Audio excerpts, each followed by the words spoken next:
ಹಾಗೂ ಕತ್ತಳಿಗೆಯವರು ನಮ್ಮ ಹಿಂದೂರ ಒಂದು ರಾಜಕೀಯ ಸಚಿವರು ಅವರು ಆಮೇಲೆ ನಮ್ಮ power minister K J George ಅವರು ಮತ್ತು ಇನ್ನೂ ಎಲ್ಲ ಸಚಿವರು ಕೂಡ ಅನೇಕ ಸಚಿವರು ಅವರ ಸಂಬಂಧಿಸಿದ ಕಾಮಗಾರಿಗಳಿಂದ ಸಚಿವರು ಕೂಡ ಆಗಮಿಸ್ತಿದ್ದಾರೆ. ಇವತ್ತು ಪ್ರಮುಖವಾಗಿ 3 ಅಲ್ಲಿ ಕಾರ್ಯಕ್ರಮಗಳು. ಒಂದೇದು ನಮಗೆಲ್ಲರೂ ಗೊತ್ತಿದೆ, ಅನೇಕ ದಶಕಗಳ ಕಾಲ, ಒಂದು 3-4 ದಶಕಗಳ ಕಾಲದಿಂದ ನಮ್ಮ ಕೇಂದ್ರ ಬಸ್ ನಿಲ್ದಾಣ ಎದುರುಗಡೆ ಕಿತ್ತೂರು ರಾಣಿ ಚೆನ್ನಮ್ಮವರ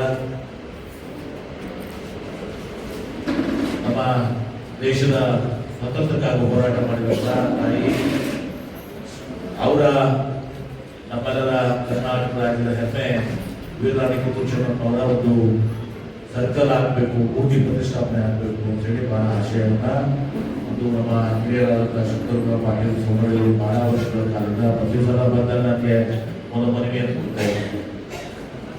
ನಾನು ಕೂಡ ಅದನ್ನು ಅರ್ಥೈಸಿಕೊಂಡು ಇವತ್ತು ಅಲ್ಲಿ ಆ ಸರ್ಕಲ್ ಆಗಲಿಕ್ಕೆ ಸಾಧ್ಯ ಆಗ್ತದೆ. ಯಾಕಂದ್ರೆ ರಸ್ತೆ ಬಹಳ ಒಂದು ಅಚ್ಚುಕಟ್ಟು ಆದ ಪ್ರದೇಶದಲ್ಲಿರುವುದರಿಂದ ಟ್ರಾಫಿಕ್ ಮತ್ತು ಬಸ್ ನಿಲ್ದಾಣಕ್ಕೆ ಹೋಗೋಕ್ಕೆ ಬಸ್ ಇರೋದ್ರಿಂದ ಅಲ್ಲಿ ಆ ಕಾರಣದಿಂದ ಟೆಕ್ನಿಕಲ್ ಕಾರಣದಿಂದ ಅಲ್ಲಿ ಸಹ ಸರ್ಕಲ್ ಪೂರ್ತಿ ಆಗ್ತಾ ಇರಲಿಲ್ಲ.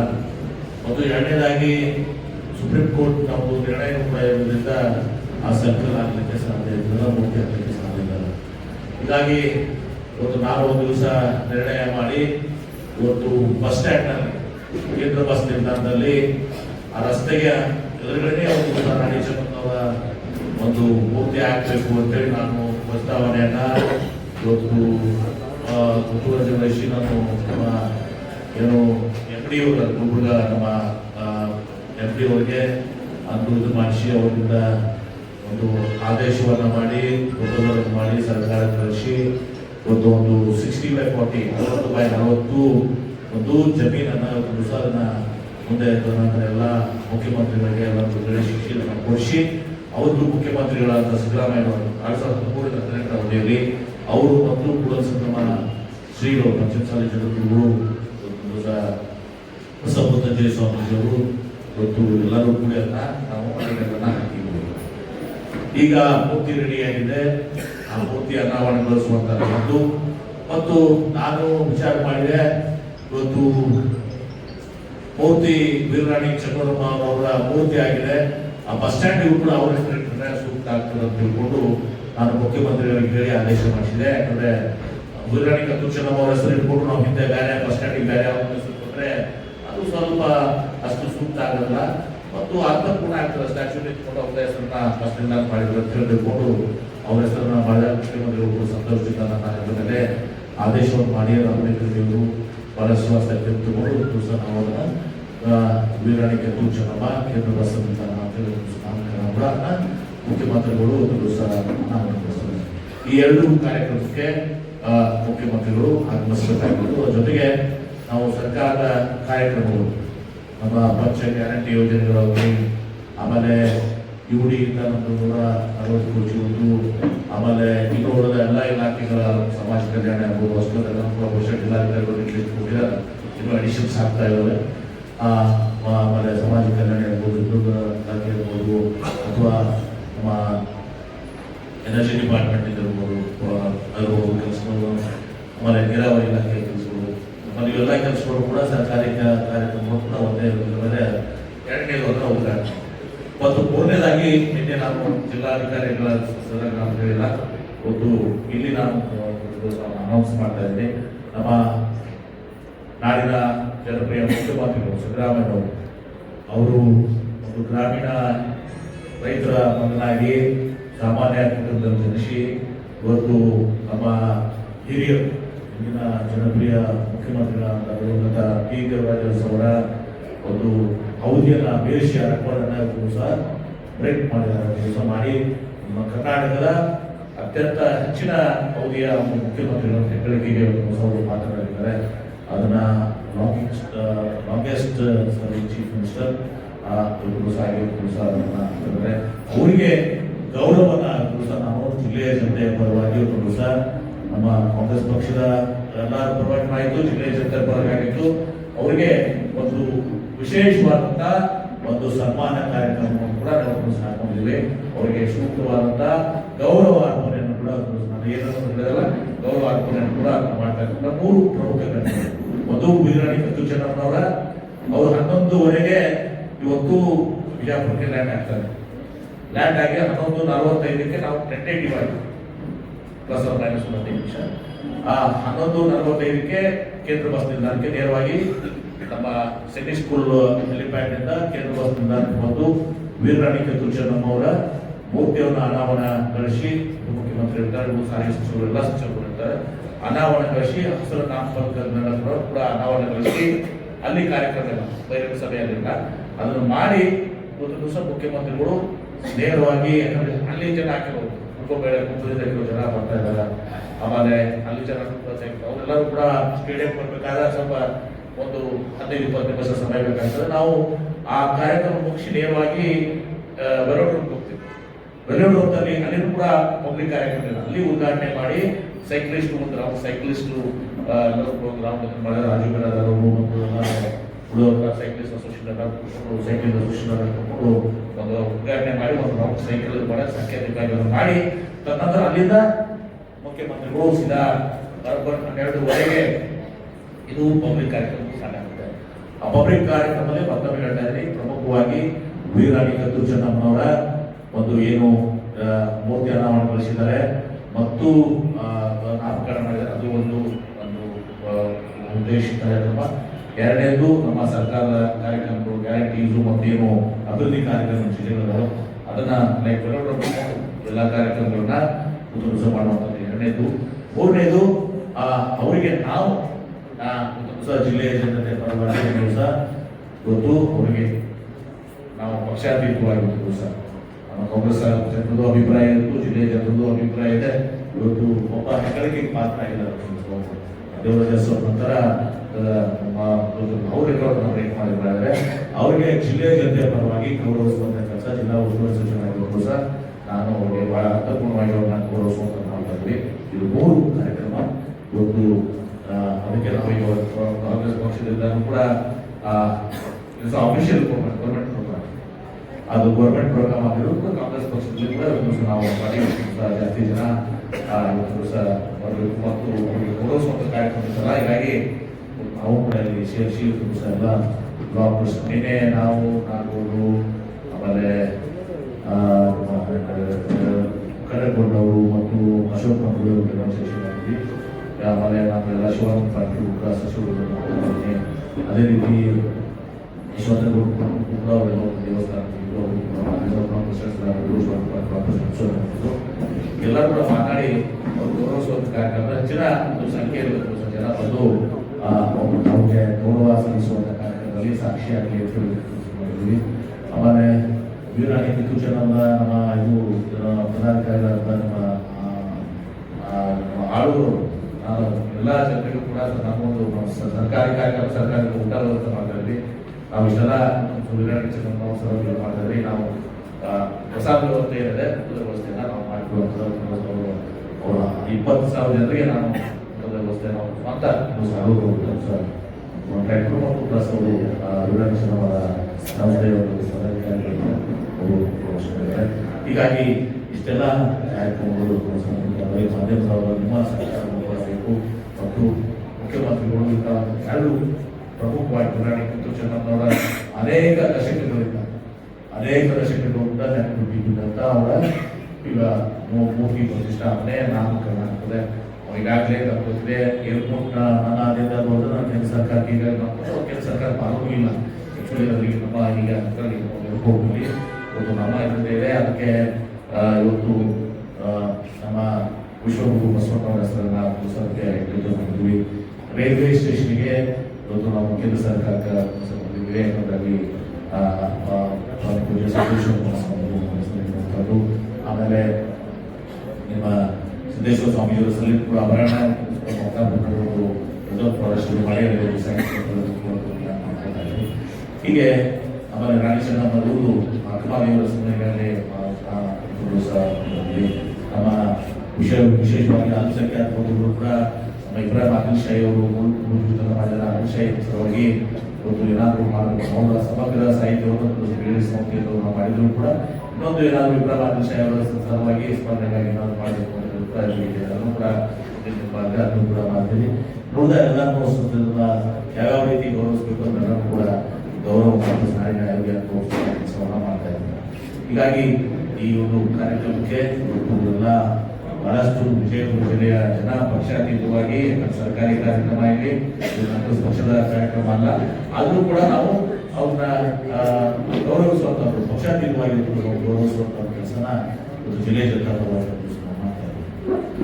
ಅದಕ್ಕೆ ಮಾಧ್ಯಮದವರು ಕೂಡ ಆಚೆಗೆ ಈ ಕಾರ್ಯಕ್ರಮಕ್ಕೆ ಸ್ವಚ್ಛ ಕೊಡಬೇಕು. ಜಿಲ್ಲೆಯ ಒಂದು ಹೆಮ್ಮೆ ಕಾರ್ಯಕ್ರಮ ಗಿರಣಿ ತುರ್ಚನವರು ಬ್ರಿಟಿಷರ ವಿರುದ್ಧ ಇವತ್ತು ಹೋರಾಟವನ್ನು ಮಾಡಿ ಇವತ್ತು ದೊಡ್ಡ ನಮ್ಮ ದೇಶಕ್ಕೆ ಸ್ವಾತಂತ್ರ್ಯ ಸಿಗಲಿಕ್ಕೆ ಕಾರ್ಯಕರ್ತರು ಅವರ ಮೂರ್ತಿ ಸ್ಥಾಪನೆ ಅವರ ಹೆಸರನ್ನು ಮಹತ್ ಕಾರ್ಯ ಒಂದು ಸಹ ನೆರವೇರಿದೆ.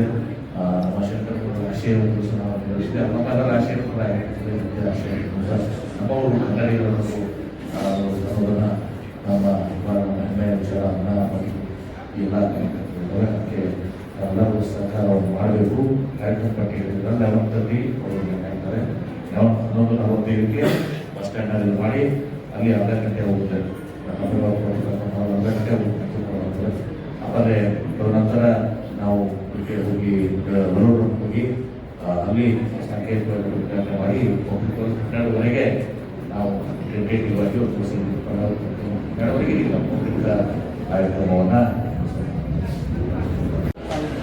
ಸಿದ್ದರಾಮಯ್ಯ ಉದ್ಘಾಟನೆ ಬೇಡ ನಿನ್ನೆ ಮತ್ತು ಇವತ್ತು 2 ದಿನಗಳ ಕಾಲ ನೋಡಿ. ಕುರುಸಂಗ ಸ್ವಾಮೀಜಿಯವರು ಯತ್ನಾಳ್ ಅವರು ಎಲ್ಲ ಸಂಘಟನೆಗಳು ಕೂಡ ನಮ್ಮ ಕೂಡ ಮಾತನಾಡಿದ್ದಾರೆ. ನಾವು ಮಾತಾಡೋ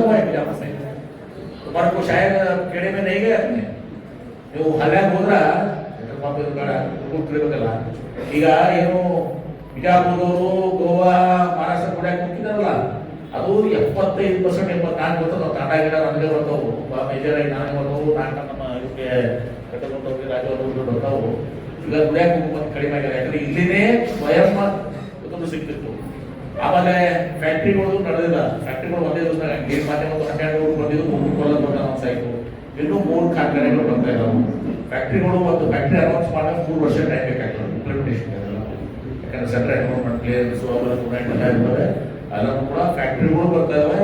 ನನ್ನ ಅವಧಿಯಲ್ಲಿ ನಾನು ಒಂದು 10,000 ಮಂದಿಗೆ ಉದ್ಯೋಗ ಕೊಡಿಸ್ಬೇಕು ಅಂತ ಹೇಳಿ ಟೊಯೋಟೋ ಕಡೆಯಿಂದ ಮೊನ್ನೆ ITI ಡಿಪ್ಲೊಮಾದವ್ರನ್ನ 480 ಮಂದಿ ಸೆಲೆಕ್ಟ್ ಮಾಡಿದ್ರು. 480 ಮಂದಿ ನಮ್ಮ ಯುವಕರನ್ನ ಟೊಯೋಟೋ ಸೆಲೆಕ್ಟ್ ಮಾಡಿದ್ದಾರೆ. ಫಾಸ್ಟ್ಕಾನ್ದವರು ಮೊನ್ನೆ 85 ಜನ ಸೆಲೆಕ್ಟ್ ಮಾಡಿದ್ದಾರೆ. ಇನ್ನೂ ಬೇರೆ ಬೇರೆ ಕಂಪನಿ ಸೆಲೆಕ್ಟ್ ಮಾಡ್ತಾರೆ. ಹಾಗೆ ಬೇರೆ ಬೇರೆ ಕಂಪನಿಗಳಿಂದ ಒಂದು 5,000 ಜನ ಉದ್ಯೋಗ ಸೃಷ್ಟಿ ಮಾಡಿಸೋದಲ್ಲದೆ ಇಲ್ಲಿನೇ ಉದ್ಯೋಗ ಮಾಡುವಂತಹದ್ದು ಫ್ಯಾಕ್ಟರೀಸ್ ಇದಾವಲ್ಲ. ಕನಿಷ್ಠ ಪಕ್ಷ ಒಂದು 10,000 ಜನರಿಗೆ ಉದ್ಯೋಗ ಸಿಗುವಂತ industries pipe line student industries pipe line ಆಗಿದ್ದಾವೆ. ಅದನ್ನ ಕೆಲಸ ನಾವು ಮಾಡ್ತೀವಿ. ಅದ್ರ ಜೊತೆಗೆ ಈಗ ಕೇಳ್ಬೇಕಲ್ಲಪ್ಪ NRI ಇರ್ತಲ್ಲಪ್ಪ ಸ್ಥಳೀಯವಾಗಿ ಉದ್ಯೋಗ ಸಿಗಬೇಕು ಅಂತ ಮಹಾತ್ಮ ಗಾಂಧಿ ಓದಿದಾರೆ. ಈಗ ಶ್ರೀರಾಮ್ ಹೆಸರಲ್ಲೇ ಮುಂಚೆ ಪ್ರಯತ್ನ ಮಾಡಿದ್ದಾರೆ. ಯಾರು बिजापुर में भी देखेंगे ना सर. फॉर एग्जाम्पल ड्राइवर्स हैं कूली करते हैं. आप देखेंगे नए बस स्टैंड के पास में कम से कम 1000 से 500 लोग आते हैं. तो 1000 और 500 लोग को रोजगार नहीं मिलता सर. काफी लोग लौट जाते हैं. अभी लोगों के लिए भी योजना लाई है हमारे. हम रोजगार लेके आया था नरेंद्र मोदी से बात कर रहे हैं. नरेगा का योजना कितना अच्छा योजना था. सत्यानाश करके राम के उसको बढ़ाने का नहीं था. राम के नाम से उसको अभी उसका एक स्टैटिस्टिक्स है. मैं कल बताता है सीएम को देता हूँ. ಬಿಜಾಪುರ ಜಿಲ್ಲೆಗೆ ಎಷ್ಟು ಮಹಾತ್ಮ ಗಾಂಧಿ ರೋಜಗಾರ್ ಯೋಜನೆಯಿಂದ ಎಷ್ಟು ಬಿಜಾಪುರ ಜಿಲ್ಲೆಗೆ ಬೆನಿಫಿಟ್ ಆಗಿದೆ. ಈಗ ಏನು ತಂದಿದ್ದಾರೆ ಏನು ಅದಕ್ಕಂತ ಏನಾಗ್ತದೆ ಡಿಫ್ರೆಂಟ್ ಆಗ್ತದೆ. ನಾಳೆ ಕಾರ್ಯಕ್ರಮದಲ್ಲಿ ಭಾಗವಹಿಸ್ರಿ. ಓಕೆ ಸರ್ ಜೇಮ್ ರಸ್ತೆ ಏನೋ ಕೆಲಸ ಚಾಲೂ ಆಗಿಲ್ಲ. ಜೇಮ್ ರಸ್ತೆ ಕೆಲಸ ಸರ್. ಜೇಮ್ ರಸ್ತೆ ಜೇಮ್ ರೋಡ್ ಜಾಮಿಯಾ ಮಸೂದಿ ರೋಡ್ ಸರ್. ನೀವು ಅದೇ ಸರ್ ಆಮೇಲೆ ಮುಸ್ಲಿಮ್ಸ್ ವರ್ಗನ ಹೇಳಿದ್ದಲ್ಲ ಹಿಂದೆ ಸ್ವಲ್ಪ ಕಡಿಮೆ ಕೆಲಸಗಳಾಗಿತ್ತು. ಈ ಸಲ ನಾವು ಮ್ಯಾಕ್ಸಿಮಮ್ ಅವರು ಕೂಡ ವಾಯ್ಸ್ನಲ್ಲಿ ಇದು ಮಾಡ್ತಾ ಇದ್ದೀನಿ. ಯಾಕಂದ್ರೆ ಅವ್ರು ಕೆಳಮಟ್ಟದಲ್ಲಿದ್ದಾವೆ ಪಾಪ. ನೀರು ವಾಸರ್ ಲೈನ್ ನೀರು ನಿಂತಿತ್ತು. ಎಲ್ಲರೂ ಮೊದಲು ಅದು ಏನ್ ಮಾಡ್ಬೇಕು ಅಂತ ನಾವು ಮಾಡ್ತಾ ಇದೀವಿ. ಸರ್ ತಿಡುಗುಂದಿ ರೈತರ ಏನು ಪ್ರತಿಭಟನೆಯನ್ನು ಮಾಡಿದ್ರು ಲಾಸ್ಟ್ ಟೈಮ್ ತಮ್ಮ ಮನೆ ಎದುರಿಗೆ ಬಂದು. ಸರ್ ಈಗ ಬಿಡಿ ಅವ್ರದ್ದು ಬೇಕು ಪಾಪ ಏನು ಮಾಡ್ಯಾರ ಈಗ please let us not use general ಪ್ರಶ್ನೆ ಸರ್.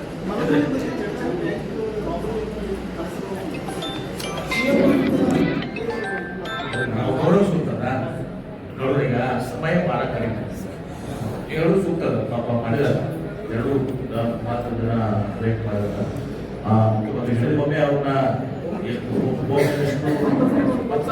ಸಣ್ಣ ಮಾಡಿದಾರ ಮತ್ತು ನೋಡೋಣ ಆಯಾದಷ್ಟು ಅವರಿಗೆ ಗೌರವ ಮೆಡಲ್ ಬರ್ತಾವಲ್ಲ ನೋಡ್ಸೋಣ ಮೆಡಲ್. ಸರ್ ಈಗ PPP ಹೋರಾಟಗಾರರ ನಿಯೋಗವನ್ನ ಯಾವ ರೀತಿ ನಾಳೆ ಎಲ್ಲ ಸರ್ ನಿಯೋಗ ಸರ್ ಅವ್ರ ನಿರೀಕ್ಷೆ ಒಂದೇದು PPP ಹೋರಾಟಗಳು ಸರ್ಕಾರದಿಂದ ಆಗ್ಬೇಕು, PPP ಬೇಡ ಅಂತ ಹೇಳಿದ್ರು. ಮುಖ್ಯಮಂತ್ರಿಗಳು ಭೇಟಿ ಮಾಡಿಸಿದ್ವಿ. ಮುಖ್ಯಮಂತ್ರಿಗಳು ಒಂದ್ ಏನ್ ಹೇಳಿದ್ರು ಕಡೆ ವಿಡಿಯೋ ಕೊಡಿದ್ರೆ PPP ಮಾಡಲ್ಲಪ್ಪ ಆಯ್ತು ಸರ್ಕಾರ ಮಾಡ್ಕೊಂಡು ಸ್ವಲ್ಪ ತಡ ಆಗ್ತದೆ ಅಂತ ಹೇಳಿದ್ರು. ಏನ್ರಿ ಇವ್ರು ಏನ್ ಹೇಳಿದ್ರು 2 ವರ್ಷ ಒಪ್ಪೆ 10 ವರ್ಷ ಒಪ್ಪೆ 12 ವರ್ಷ ಒಪ್ಪೆ ಆಗ್ಲಿ ಅಂತ ಹೇಳಿದ್ರು. ಬಿಡಿ ಬಿಡಿ ಮೊನ್ನೆ ನಾವು ಪ್ರೆಸ್ ಕಾನ್ಫರೆನ್ಸ್ ಅವ್ರಿಗೆ ಸಮಾಧಾನ ಆಗಿಲ್ಲ. ಮುಖ್ಯಮಂತ್ರಿಗಳು ಮತ್ತೆ ಪದೇ ಪದೇ ಹೇಳ್ಬೇಕು ಅವ್ರ ಪ್ರೆಸ್ ಮನೆ ಇನ್ನೊಂದು ಮೀಟಿಂಗ್ ಇತ್ತು ಕಾಮದಾಗ ಅಷ್ಟಾದ್ರೂ ಭೇಟಿ ಮಾಡಿಸಿದ್ರೆ ಎಲ್ಲ ಆಗಿದೆ. ಅಷ್ಟಾದ್ಮೇಲೆ ಬಿಟ್ಬಿಡ್ಬೇಕಾಗಿತ್ತು ಅದಕ್ಕೆ PPP ಮಾಡಿಲ್ಲ ಸರ್ಕಾರ ಮಾಡ್ತಾರೆ ಉಳಿತಾರ ಮಾಡಿದ್ರು ಯಾಕೆ ಹೋರಾಟ. ಇದಾದ್ಮೇಲೆ ನಾವು ಪ್ರೆಸ್ ಕಾನ್ಫರೆನ್ಸ್ ಮಾಡಿ ಎಡೆಯಾಗಿ ಹೇಳಿದೀನಿ MP ಪಾರ್ಟಿ ಇವತ್ತು ಹೇಳ್ತೀನಿ ಫೈನಲಿ ಬಿಜಾಪುರದಲ್ಲಿ PPP ಕಾಲೇಜ್ ಇಲ್ಲ, ಬಿಜಾಪುರಕ್ಕೆ ಸರ್ಕಾರಿ ಕಾಲೇಜ್ ಆಗ್ತದೆ. ಹಣಕಾಸಿನ ಇದರಿಂದ ಒಂದು ದಿವಸ ಅದು ಎಷ್ಟು ಸಾಧ್ಯ ಆಗ್ತದೆ ಬೇಗ ಅಂತ ನಾವು ಮಾಡ್ತೀವಿ ಏನ್ರಿ. ಆಮೇಲೆ ಬರೆದುಕೊಳ್ಳೋದು ಕ್ಯಾಬಿನೆಟ್ ಡಿಸಿಷನ್ ಮಾಡೋದು ಯಾರು ಕರ್ಷಾರ ಗೊತ್ತಿಲ್ಲ ಅಂತೂ ಸರ್ಕಾರದ ಪದ್ಧತಿ ಇರಂಗಿಲ್ಲ. ಬಿಜಾಪುರ ಜಿಲ್ಲಾದಾಗ 1,000 ಪ್ರತಿ ದಿವಸ ರಾಜ್ಯದಾಗ 1,000 ಸ್ಟ್ರೈಕ್ ಹಾಕೋ ಅವರೆಲ್ಲರಿಗೂ ಕ್ಯಾಬಿನೆಟ್ ಡಿಸಿಷನ್ ಮಾಡ್ಕೊಂಡು ಒಂದು ಸ್ಪೆಷಲ್ ಕ್ಯಾಬಿನೆಟ್ ಮಾಡ್ಬೇಕಂತ ಜಿಲ್ಲಾ ಮುಖ್ಯಮಂತ್ರಿ ಎಲ್ಲ ಕೆಲಸ ಬಿಟ್ಟು ಅವರೇ 365 ದಿವಸ ಹಂಗ ಇರಂಗಿಲ್ಲ ಪದ್ಧತಿ. ವಿಶ್ವಾಸ ಇರ್ಬೇಕಾಗ್ತದೆ. ನಾನು ಮುಖ್ಯಮಂತ್ರಿಗಳು ಹೇಳಿದಾರೆ, ನಾನು ಹೇಳಿದೀನಿ. ಅಷ್ಟೇ ಅಲ್ಲ ಸಂಜೀವ್ ಕೌರ್ ಕೆಲಸ ಕೇಳಿದ್ದೀನಿ, ಎಲ್ಲರೂ ತರ ಕೇಳಿದೀನಿ, ಹೊರ ಕೇಳಿದೀನಿ. ಅವ್ರಿಗೆ ಮುಖ್ಯಮಂತ್ರಿಗಳಿಂದ ಅವತ್ತ ಮತ್ತೊಮ್ಮೆ ಅನೌನ್ಸ್ ಮಾಡ್ತೀವಿ, ಬಿಜಾಪುರದಲ್ಲಿ ಸರ್ಕಾರಿ ಕಾಲೇಜ್ನೇ ಮಾಡಲಾಗುವುದು. ಆಯ್ತಾ? ಏನ್ ಬೇಕಿಲ್ಲ ಇದೇ ಮುಖ್ಯ ಎಲ್ಲ ಕುತೂಹಲ ಸ್ಟೇಟ್ಮೆಂಟ್ ಮಾಡಿದ್ದು ಮುಗಿತು. ಬಸವರಾಜ್ ನೀನು activist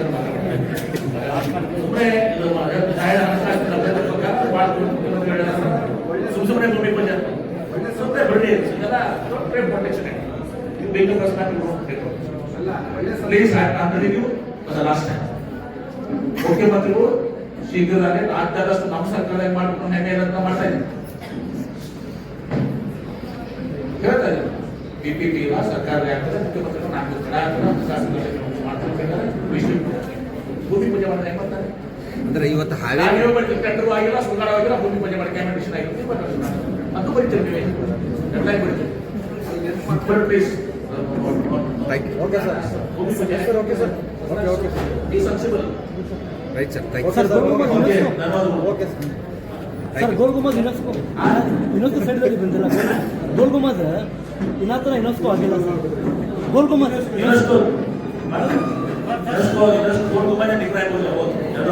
right sir thank you.